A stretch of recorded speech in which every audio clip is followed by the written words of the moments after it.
Haleluya, jumpa lagi dengan saya, Pendeta Reo Panggabean, Oikumene Ministry Jakarta.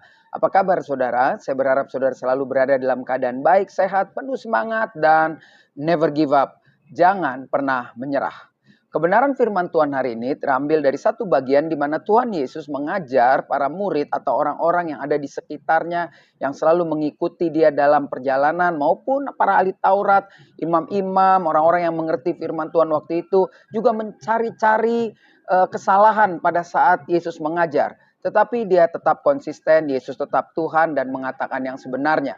Dan dalam bagian ini dia mengutip tentang hukum Taurat.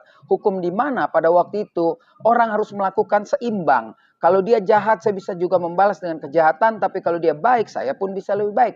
Bukankah hukum itu juga kadang masih berlaku hingga saat ini? Orang suka berkata, kalau dia baik sama saya bisa lebih baik. Tapi kalau dia jahat, kita bisa lebih jahat.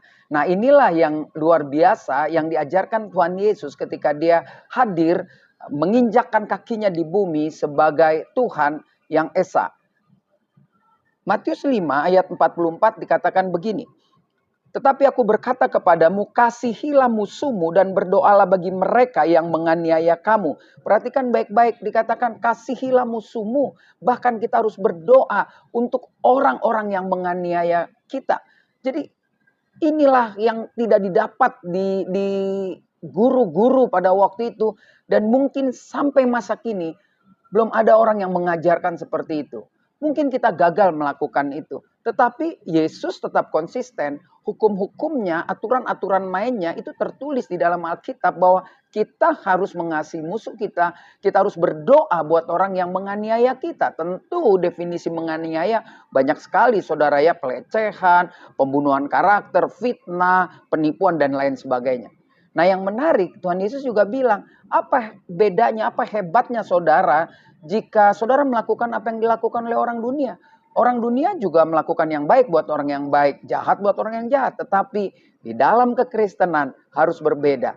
Kita harus konsisten melakukan kebaikan dari dasar kebenaran firman Tuhan.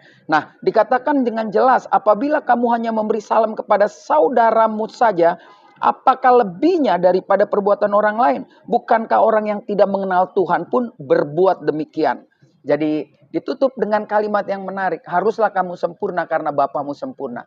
Kita terus menempa hidup kita dengan kebenaran firman Tuhan, dengan beribadah, berkomunitas orang-orang percaya. Maka saya percaya itulah perjalanan kita menapak pada kesempurnaan.